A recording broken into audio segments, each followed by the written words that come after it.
ये हम लोग कक्षा 6 विज्ञान का तीसरा पाठ पढ़ रहे थे, पदार्थों का पृथक्करण। पदार्थों का पृथक्करण हमारे पाठ का नाम था। इसमें हम पिछली कक्षा में कुछ चीजें पढ़ चुके हैं, है ना। पढ़े क्या थे हम? मिश्रण के बारे में पढ़े थे। पदार्थों के पृथक्करण की जरूरत क्यों पड़ती है, हमने ये पढ़ा। पदार्थों के पृथक्करण की जरूरत क्यों पड़ती है, क्या जरूरत। उसमें भी हमने ये देखा कि हमारे पास पदार्थ अधिकतर हमारे पास मिश्रण के रूप में होते हैं, जो हम अपने दैनिक जीवन में प्रयोग करते हैं।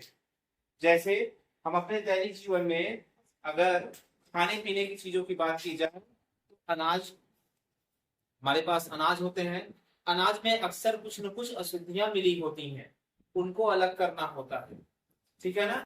खेत से जो फसल काटी जाती है उस फसल में भी दाने के साथ साथ और भी बहुत सारी अशुद्धियां होती हैं, उन्हें भी साफ करने की जरूरत पड़ती है। जैसे गेहूं अगर खेत से काट करके लाया गया तो पहले तो उसके दाने को अलग करने के लिए उसकी मड़ाई करनी पड़ती है। जब मड़ाई करते हैं तो उसमें भूसा, कंकड़, मिट्टियां, लकड़ी के टुकड़े, बहुत सारी चीजें मिल जाती हैं, उनको साफ करना पड़ता है, ठीक है ना।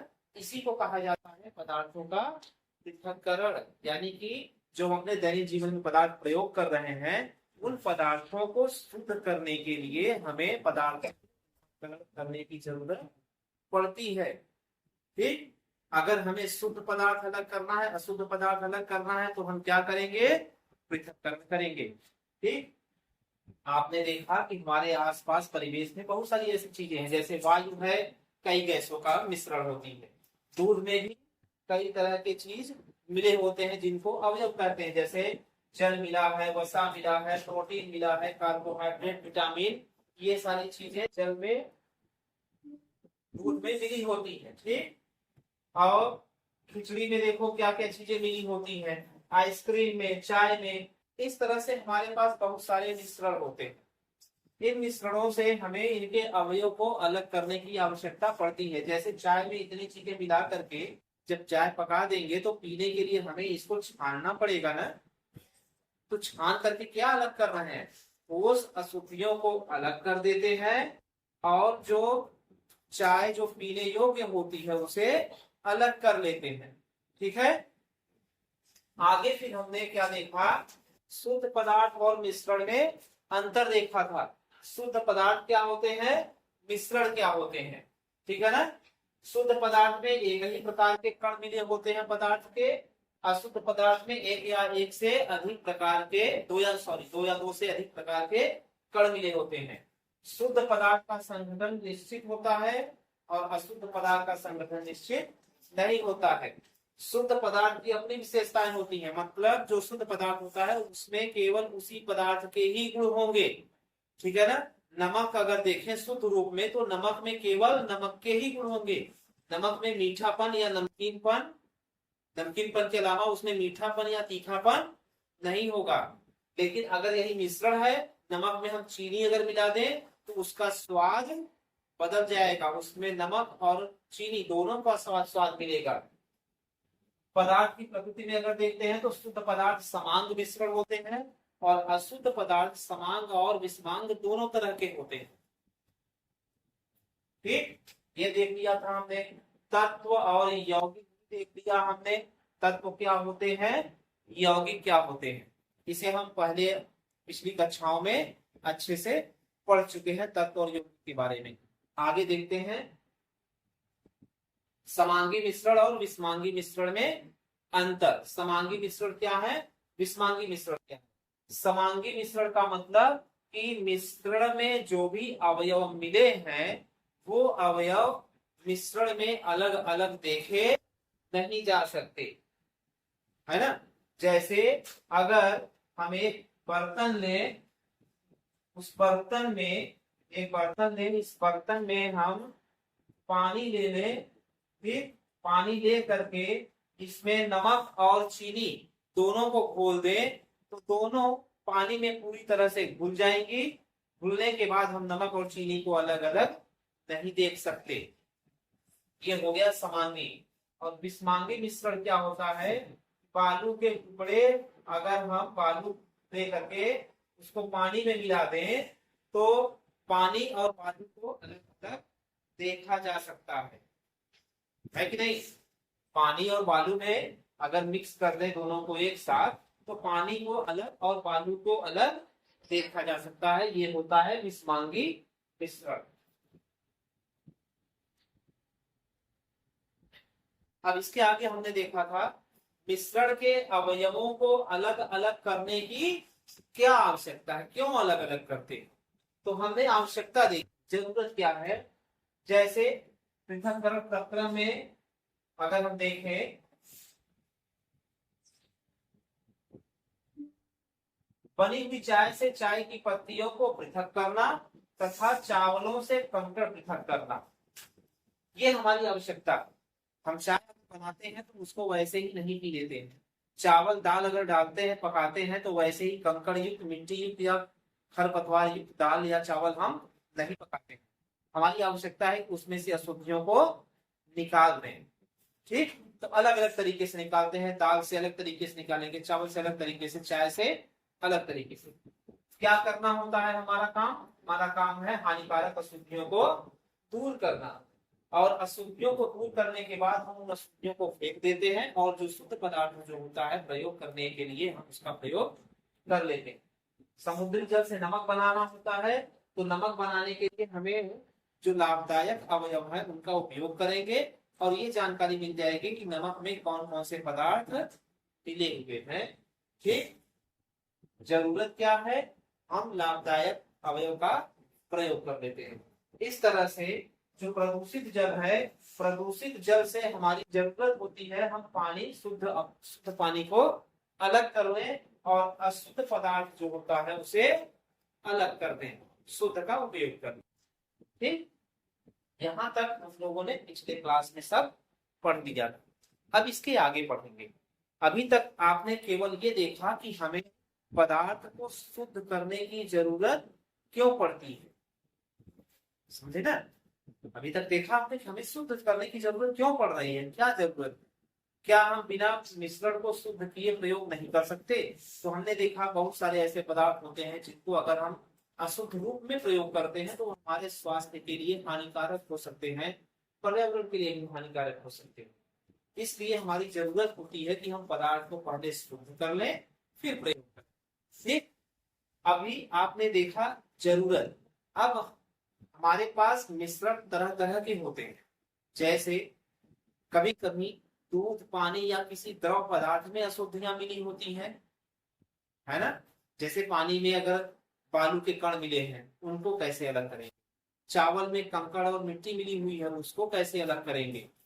ठीक है ना, आप गेहूं खेत से काट करके आया, गेहूं के दानों को कैसे अलग करेंगे। तो अलग अलग तरह के मिश्रण को अलग अलग करने के लिए हमारे पास कई विधियां हैं। आगे हम उन्हीं विधियों के बारे में पढ़ेंगे कि मिश्रण को शुद्ध कैसे किया जाएगा, क्या क्या विधियां प्रयोग में लाई जाएंगी। आइए आगे देखते हैं। अब ये पृथक्करण की विधियां, अभी तक जरूरत देखें क्यों है जरूरत पृथक करने की। अब हम विधि पर बात करेंगे, कौन कौन सी विधियों के द्वारा हम मिश्रण को शुद्ध कर सकते हैं। तो आइए देखते हैं हमारे पास क्या क्या विधियां हैं।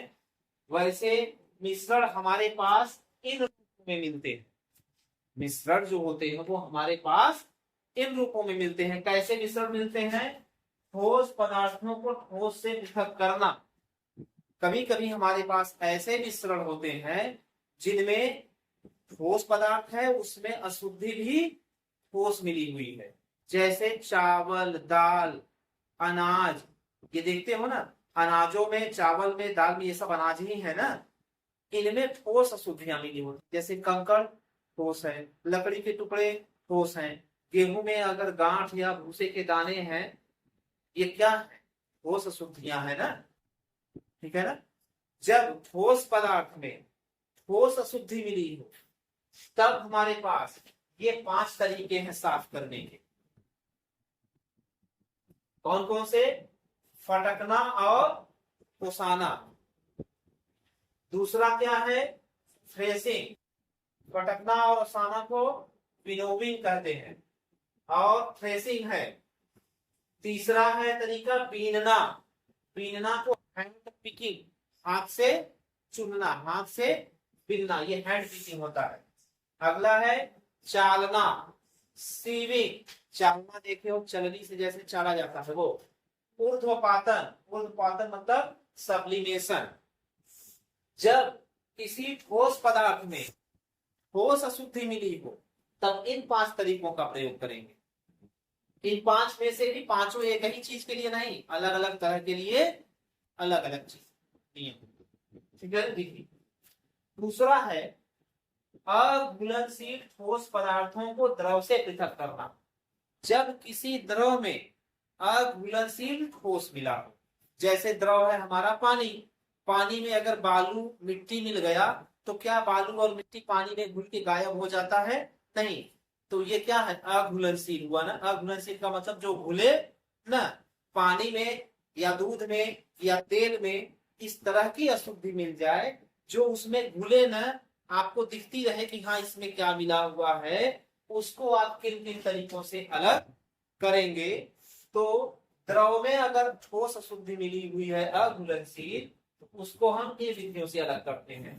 पहला है तलछटीकरण और निथारना, सेडिमेंटेशन एंड डिकैंटेशन। ठीक है ना। दूसरा है छानना, फिल्ट्रेशन। तीसरा अपकेंद्रण, इसको कहते हैं सेंट्रीफ्यूगेशन। इसके बाद घुलनशील ठोस पदार्थों को द्रव से अलग करना। अभी द्रव में अघुलनशील ठोस मिले थे, अब अगर द्रव में घुलनशील ठोस मिल जाए तब उनको कैसे अलग करेंगे? जैसे पानी में अगर चीनी नमक मिला हुआ है तो वो घुलेगा या नहीं घुलेगा? घुल जाएगा, तो ये घुलनशील हुआ। अभी पानी में मिट्टी बालू मिला था तो वो अघुलनशील था। जब अघुलनशील था तो ये 3 नियम हमने प्रयोग किया, तलछटीकरण और निथारना, छानना, अपकेंद्रण। अगर द्रव में घुलनशील ठोस मिल जाए, चीनी नमक इस तरह की चीजें मिल जाए पानी में जो घुल जाती हैं, तब हम किन विधियों का प्रयोग करेंगे? वाष्पन, आसवन, क्रिस्टलीकरण। वाष्पन को इवेपोरेशन बोलते हैं, आसवन को डिस्टिलेशन बोलते हैं, क्रिस्टलीकरण को क्रिस्टलाइजेशन बोलते हैं। ठीक, इन 3 तरीकों का प्रयोग करेंगे। इसके बाद अब आता है 2 अमिश्रणीय द्रवों को पृथक करना। अब किस तरह का मिश्रण हमारे सामने आया कि 2 द्रव हैं जो मिला तो दिए गए आपस में लेकिन मिल नहीं रहे हैं। जैसे पानी में तेल, पानी में अगर आप तेल डाल दें तो पानी भी द्रव है और तेल भी द्रव है।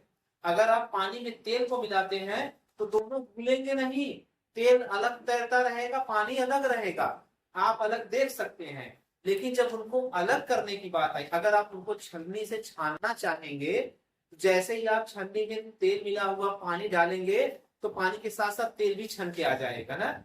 ऐसा नहीं तेल रुक जाएगा, अलग हो जाएगा।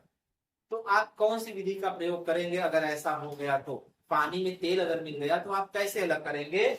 उसकी एक ही विधि है जो यहाँ लिखी नहीं गई है, वो हम जब इसके बारे में पढ़ेंगे अंदर तब उसकी विधि के बारे में चर्चा करेंगे। इसी तरह चुंबकीय पृथक्करण, कुछ ऐसी अशुद्धियां होती हैं जिनमें लोहे के टुकड़े मिल जाते हैं ना, लोहे के टुकड़े मिल जाते हैं। लोहे के टुकड़ों को बड़ी आसानी से अलग किया जा सकता है चुंबक की सहायता से।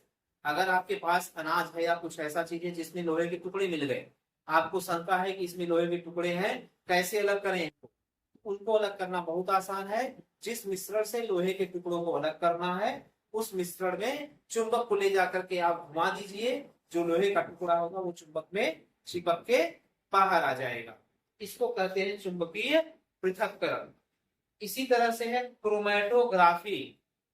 क्रोमैटोग्राफी, क्रोमैटोग्राफी होती है स्याही के रंग को अलग करना, स्याही से स्याही के रंग को अलग करना, ये होता है क्रोमैटोग्राफी। इसको भी, इसके बारे में डिटेल में हम बाद में पढ़ेंगे जब इसकी बारी आएगी तब। ठीक है ना। तो अभी फिलहाल हम शुरू करते हैं इससे, ठोस पदार्थों को ठोस से पृथक करना। मतलब अगर ठोस पदार्थ में ठोस अशुद्धि मिली है, इन 5 विधियों का प्रयोग किया जाएगा। आज हम इन्हीं 5 विधियों के बारे में पढ़ेंगे। ये 5 विधियां क्या क्या है। तो सबसे पहली विधि आती है फटकना और ओसाना, जिसको बोलते हैं विनोविंग। आइए इसके बारे में देखते हैं, विनोविंग क्या है, फटकना या ओसाना क्या है। देखिए ये है फटकना या ओसाना। देखिए फटकना और ओसाना, विनोविंग। इस विधि से मिश्रण हल्के ठोस घटकों को भारी ठोस घटकों से अलग करते है ना। अगर आपके पास ऐसा मिश्रण है जिसमें ठोस और हल्की और भारी अशुद्धियां मिली हुई हैं, उनको कैसे अलग करेंगे, इसको आप बहुत अच्छी तरह से पहचानते होंगे। इसको कहते हैं ओसाना। ये कौन सा तरीका है, ये है ओसाना, ठीक है ना। और ये है फटकना। दोनों को विनोविंग कहा जाता है। फटकना और ओसाना दोनों को विनोविंग कहा जाता है। ओसाने में क्या होता है, ये जो बर्तन लिया है, इस बर्तन में जो पदार्थ है, जो मिश्रण है, इसमें हल्की और भारी ठोस अशुद्धियां मिली हुई हैं। ये ज्यादातर प्रयोग हम करते हैं अनाजों को शुद्ध करने में, जो हमारे खेतों से आता है। खेतों से जो अनाज आता है उसमें भूसा, कंकड़, मिट्टी, पत्तियों के टुकड़े, लकड़ी के टुकड़े, जिस फसल का होता है उस फसल के लकड़ी के टुकड़े, कई चीजें मिली होती हैं। जैसे आप देखते हैं कि जो गेहूं की मड़ाई हुई रहती है उसको उठाने की जरूरत पड़ती है ना। क्यों ओसाते हैं, क्योंकि उसमें भूसे, लकड़ी के कण और गेहूं के डंठल की गांठ, ये सब चीजें मिली होती है ना। उसमें अलग अलग तरह के होते हैं। भूसा सबसे हल्का, थोड़ा उससे भारी गेहूं की गांठ और उसकी पत्तियां होती हैं, ठीक। और गेहूं का जो दाना है, अनाज है, वो सबसे भारी होता है, ठीक। इसमें क्या करते हैं, हवा जिस दिशा में चल रही होती है, जैसे हवा अगर इस दिशा में चल रही है तो हम इस दिशा की तरफ मुंह करके खड़े हो जाएंगे और एक बर्तन में मिश्रण ले लेंगे जिसको हमको साफ करना है। और हवा जिस दिशा में चल रही है उसी दिशा में हम बर्तन को टेढ़ा करके गिराना शुरू करते हैं। जब गिराना शुरू करेंगे तो हवा के कारण जो सबसे हल्की अशुद्धियां हैं, ये देख रहे हैं आप, ये सब जो सबसे हल्की अशुद्धियां होती हैं जिसको बोलते हैं भूसा, वो सबसे दूर जाके गिरता है, ठीक। इससे थोड़ी जो भारी अशुद्धियां होती हैं वो इसके हल्का सा पीछे की तरफ गिरता है। और जो हमारा शुद्ध अनाज होता है वो नजदीक यहीं पर गिर जाता है।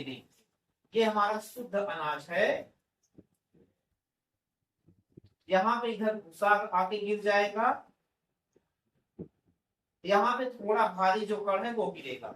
इसको फिर से दोबारा उठा करके ओसा देंगे तो शुद्ध अनाज यहाँ हो जाएगा और भूसा इधर गिर जाएगा।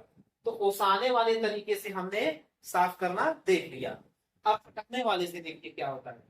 फटकने के लिए हवा की दिशा की जरूरत नहीं होती है। जब हम इसको बोलते हैं फटकने वाले को सूप, ठीक है ना, सूप बोलते हैं। जब सूप को इस तरह से फटका जाता है, ऐसे ऐसे किया जाता है, तो सूप से हवा की थोड़ी मात्रा निकलती है। जब ऐसे करते हैं ना तो फटकने की वजह से हवा का प्रभाव पड़ता है। हवा के प्रभाव से सूप में जो भी पदार्थ रखा है, चावल या गेहूं जो रखा है, हल्की अशुद्धियां छिटक करके दूर गिर जाती, ठीक है ना। हल्की अशुद्धियां छिटक कर दूर गिरती हैं, समझे। और जो शुद्ध कण होगा, भारी कण, वो यहाँ पीछे रह जाता है, होता है ना। इसी तरह से काम करता है ना ये। शुद्ध अनाज सूप में पीछे की तरफ रह जाएगा और जो हल्के कण है वो झटके से बाहर गिर जाते हैं। इस तरह से फटकना और ओसाना विधि के माध्यम से हम ठोस पदार्थ की अशुद्धियां दूर कर लेते हैं। अभी इसके आगे देखिए, आगे कौन सी विधि है। आगे है थ्रेसिंग। थ्रेसिंग थ्रेसिंग में भी दो तरीके से थ्रेसिंग होती है। एक होती है हाथों से थ्रेसिंग करते हैं, और दूसरा मशीन वाली थ्रेसिंग करते हैं। ठीक है ना। हाथों से थ्रेसिंग ज्यादातर धान की फसल का किया जाता है। ठीक, इसमें क्या करते हैं, एक एक कोई लकड़ी का पटरा या गट्ठर रख लेते हैं, लट्ठा रख लेते हैं, या फिर चौकी या चारपाई, इस तरह का कोई एक मेज के जैसा आकार का कोई वस्तु रख लेंगे, और थोड़े थोड़े गट्ठरों को लेकर के अनाज के जब हम उस पर पटकते हैं, तो जो अनाज के कण होते हैं वो टूटकर दूर गिर जाते हैं। ठीक है ना, अनाज के कण टूटकर दूर गिर जाते हैं। इसमें भी कुछ पत्तियां और लकड़ी के टुकड़े आ जाते हैं। समझ गए बात। क्या होता है, जब अनाज के टुकड़े दूर गिर गए और हमारे पास इस तरह से ये पराली होता है, इसको बोलेंगे क्या, पराली या पुआल, ये अलग हो जाता है। एक तरह से जो फसल का डंठल है वो अलग हो गया, और दाने गिर गए इधर, इधर अनाज गिर जाएगा। ठीक है ना, अनाज इधर गिर गया। अब इसी अनाज में पत्तियां, मिट्टी, कंकड़ मिले हुए हैं, उन्हीं को फटकना और ओसाना विधि से साफ कर लेंगे। तो एक ही चीज को साफ करने के लिए हो सकता है हमें दो या दो से अधिक विधियों का प्रयोग करना पड़े। ठीक है ना, अनाज को शुद्ध करने के लिए पहले हम थ्रेसिंग करेंगे, थ्रेसिंग करने के बाद जो अनाज अशुद्धियां मिला अनाज आएगा, उसको हम ओसाना विधि से और साफ कर लेंगे। ठीक है ना। अब देखो, ये तो हुआ हाथों की थ्रेसिंग। मशीन से थ्रेसिंग के लिए क्या करते हैं, मशीन में अनाज को डालने के लिए जगह बना रहता है, और पट्टे और पुली के द्वारा मशीन के अंदर ब्लेड लगी होती है, वो चलती है। जब अनाज ब्लेड से टकराता है तो फसल के डंठल को कई टुकड़ों में, छोटे छोटे टुकड़ों में तोड़ देता है। अनाज अनाज जो होता है यहाँ पे चालने के लिए बना होता है, अनाज चाल करके दूर गिर जाता है और भूसा दूर गिरता है। अनाज चाल करके एक जगह आ जाएगा और भूसा दूर कहीं जाकर के गिरेगा। तो ये हो गई थ्रेसिंग। ये आप लोग देखे हैं ना, दोनों तरह की थ्रेसिंग आप लोग को देख ली है, जानते हैं। हम लोगों के आसपास परिवेश में ये दोनों विधि का प्रयोग किया जाता है ना। अन्न कणों को पके हुए पौधों से अलग करने की प्रक्रिया को थ्रेसिंग कहते हैं। आगे देखिए, थ्रेसिंग के बाद आता है बीनना। बीनना को कहा जाता है हैंड पिकिंग। इसमें क्या होता है, हाथों की सहायता से दाल, चावल, गेहूं आदि अनाजों और तथा अन्य मिश्रित पदार्थों से अशुद्धियों को बीन कर निकालना। इनमें अशुद्धियों की मात्रा अधिक नहीं होती है। जब थोड़ी बहुत अशुद्धियां अगर हैं तो हम बीनना के माध्यम से अशुद्धियों को दूर कर सकते हैं, है ना? जैसे हमें अगर थोड़ा सा दाल, चावल या गेहूं कोई अनाज साफ करना है, उसमें ठोस अशुद्धियां मिली हैं, तो हम एक बर्तन में ले लेते हैं और हाथों से बीन करके अलग कर देते हैं। ठीक है ना। हाँ, अच्छा क्या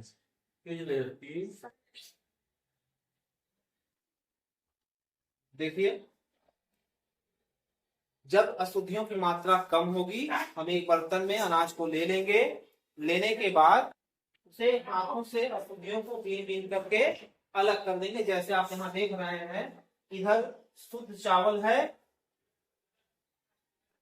और इस चावल से अशुद्धियों को, अशुद्ध चावल है ये, यहाँ से अशुद्धियों को बीन बीन करके यहाँ अलग कर दिया जा रहा है। ये होता है बीनना। ये तरीका आप लोग जानते हैं, हमारे घरों में हमारी माता बहनें जो होती हैं, जब चावल डालना होता है, पकाना होता है, तो बर्तन में लेकर के उसमें से कंकड़ या और टुकड़े जो अशुद्धियों के होते हैं उनको बीन करके अलग कर देती हैं। ठीक है ना। तो ये हो गया बीनना। अब इसके बाद देखते हैं क्या है, इसके बाद है चालना। चालना को कहते हैं सीविंग।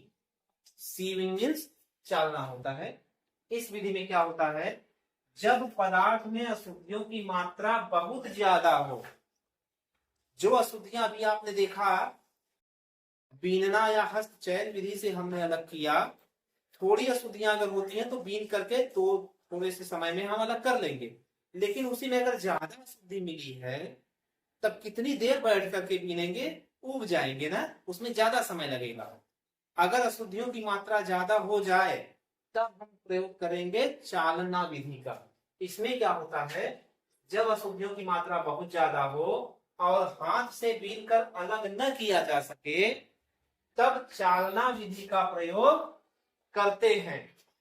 जैसे बालू से कंकड़ पत्थर, आटे से भूसी को निकालना। बालू जो घर बनने के लिए आता है, देखो उसमें ढेर सारे कंकड़ पत्थर रहते हैं। जब मिस्त्री बालू का प्रयोग करते हैं बनाने के लिए तो पहले उसको चालते हैं, बीन करके अलग करेंगे। बीन करके अलग करने अगर बैठेंगे तो पूरा दिन निकल जाएगा बीन करके अलग करने में। तो वो लोग क्या करते हैं, इस तरह से एक चलनी ले आते हैं जिसमें जाली लगी होती है फ्रेम के अंदर, उसी पे बालू को फेंकेंगे और धीरे धीरे ऐसे हिलाते रहेंगे तो शुद्ध बालू साफ होकर के नीचे गिर जाता है। बड़े कंकड़ पत्थर देखो यहाँ अलग हो गए हैं, नीचे इधर शुद्ध बालू मिल गया और यहाँ पे बड़े कंकड़ पत्थर के टुकड़े जो है अलग हो जाते हैं। ये चालना हो गया। और आटे से भूसी को कैसे निकालते हैं, हमारे घर में जो आटा जिससे रोटी बनती है उसमें गेहूं की भूसी मिली होती है ना, तो गेहूं की भूसी को अगर हम बीन करके अलग करना चाहें तो अगर 1 किलो आटे से भूसी निकालनी है तो हो सकता है कि पूरा समय दिन भर का लग जाए, चुटकी से पकड़ पकड़ करके निकालना पड़ेगा। तो क्या करते हैं, एक इस तरह की चलनी लेते हैं, इस चलनी में नीचे इसके पेंदी में जाली लगी होती है, महीन जाली होती है। हम आटे को इसमें डालेंगे और जब इस तरह से हिलाते हैं तो आटा जो शुद्ध आटा होता है वो नीचे गिर जाता है। क्यों? क्योंकि आटा भूसी से ज्यादा बारीक होता है, आटा नीचे गिर जाएगा, भूसी चलनी में रह जाती है, उसको हम गिरा के अलग कर लेंगे। ठीक है ना। तो चालना विधि से इस तरह से हम शुद्ध करते हैं। ठीक है। इसके बाद देखिए देखिए कपूर और नमक के मिश्रण को जब लेते हैं बारीक पीस करके एक दूसरे में मिला देते हैं, पाउडर के रूप में नमक, पाउडर के रूप में कपूर। अगर उन दोनों को अलग करने के लिए हम ये सोचे कि इनको घोल करके अलग कर ले, तो घोलोगे तो दोनों घुल जाएंगी। ठीक, बीन करके अलग कर नहीं सकते, चाल करके अलग कर नहीं सकते, छान करके अलग कर नहीं सकते, तो उसके लिए एक ही विधि है इस तरह के मिश्रण के लिए, उर्ध्वपातन। ठीक, उर्ध्वपातन ऐसी विधि है जिसमें ठोस पदार्थ को अगर गर्म किया जाए तो वह द्रव में परिवर्तित हुए बिना वाष्पीकृत हो जाता है। ठीक, तो कपूर एक ऐसा पदार्थ है अगर जिसको गर्म किया जाए तो वह द्रव में परिवर्तित नहीं होगा, सीधे वाष्पीकृत हो जाएगा। उसी विधि का प्रयोग हम यहाँ कर रहे हैं कपूर के इसी को है। तो क्या होगा, जब कपूर और नमक के मिश्रण को गर्म करेंगे तो नमक तो यहीं पर रह जाएगा, लेकिन कपूर वाष्पीकृत होकर के ईंट के ऊपरी हिस्से में यहाँ पर जाकर चिपक जाएगा। ठीक, द्रव अवस्था में परिवर्तित हुए बिना ठोस अवस्था से सीधे गैस में बदलने की प्रक्रिया को ऊर्ध्वपातन कहते हैं। क्या है, अगर कोई ऐसा पदार्थ है जिसको हम गर्म करें तो वह द्रव में बदले बिना सीधे गैस रूप में परिवर्तित होकर के, ठीक है ना, गैस रूप में परिवर्तित हो जाएगा, इसी को कहते हैं ऊर्ध्वपातन। और गैस से सीधे ठोस बनने की क्रिया को निक्षेपण कहते हैं। तो यहाँ पे आप देखेंगे जब कपूर और नमक के मिश्रण को गर्म करेंगे तो कपूर बिना द्रव में परिवर्तित हुए सीधे गैस में परिवर्तित होगा। फिर इस क्रिया को कहेंगे ऊर्ध्वपातन। और जब कपूर यहाँ जाकर के धीरे धीरे जम करके फिर से ठोस कपूर में परिवर्तित हो जाएगा, इसको कहेंगे निक्षेपण। निक्षेपण और ऊर्ध्वपातन का अंतर समझ गए। चलिए देखते हैं आगे क्या। अब आगे हम लोग अगली कक्षा में पढ़ेंगे तलछटीकरण और निखारना। ये दूसरे प्रकार की अशुद्धि दूर करने का तरीका है। जब द्रव में अघुलनशील पदार्थ मिले हों, किसी द्रव में अघुलनशील पदार्थ मिले हों, तब हम तलछटीकरण विधि का प्रयोग करते हैं। ठीक, जैसे पानी में अगर बालू या मिट्टी मिला है तो इस विधि से हल किया जाएगा। आप देखे होंगे कि अगर हम हैंडपंप या समर्सिबल या किसी और तरीके से पानी किसी बर्तन में निकालते हैं और पानी में अगर बालू के कण है तो हम थोड़ी देर इंतजार करते हैं कि जो बालू के कण है, ठीक है ना, हम थोड़ा देर इंतजार करते हैं जो बालू के कण है, बालू के कण धीरे धीरे तली में बैठ जाए। थोड़े समय बाद बालू तली में बैठ जाता है, शुद्ध पानी ऊपर रह जाता है, होता है कि नहीं? शुद्ध पानी हमारा ऊपर रह जाता है, बालू के कण नीचे तली में बैठ जाते हैं। तब हम करते क्या है, इस बर्तन को टेढ़ा करके ऊपर से पानी को निकाल लेते हैं और ये अशुद्ध जो कण है, बालू है, ये नीचे पेटी में रुके रह जाते हैं। यही विधि है तलछटीकरण और निखारना।